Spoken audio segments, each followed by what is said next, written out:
Deus, the God King, spent most of his time alone. For him, time was relative. A human life went by faster than a breath. Delving into relativity and physics to explain his concept of time would fail.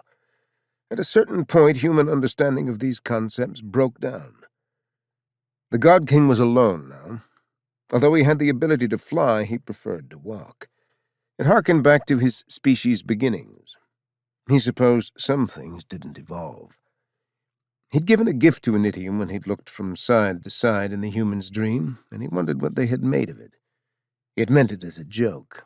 He was toying with his pseudo-nemesis both because it brought him joy and because it was a good strategy. The God King understood things about the young man that no one else did, not even Constantine himself. Of all Deus's gifts, the greatest was how far into the future he could see. He'd known this day would come, if not when. He had felt that a flying creature would come. Humans would see the creature as a bird the size of a pterodactyl.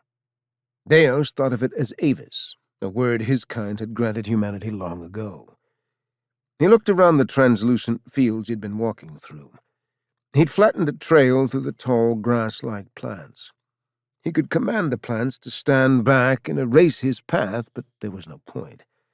They thought they were doing him a favor by remaining bowed, allowing him to easily see his way back.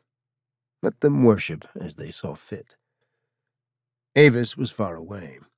One of the two suns in this system was visible behind the massive bird. She cawed loudly to let Deus know she was looking for him. He smiled. His flesh was a mixture of alloy and biology.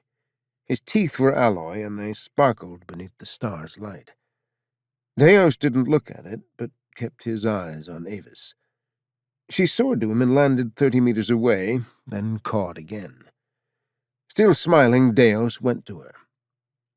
"It's been a while, old friend. How are you?" Avis lowered her body so she was closer to the ground. She brought her wings in, the metal feather-like instruments on them rippling. The bird's biological eyes looked at Deus with intelligence.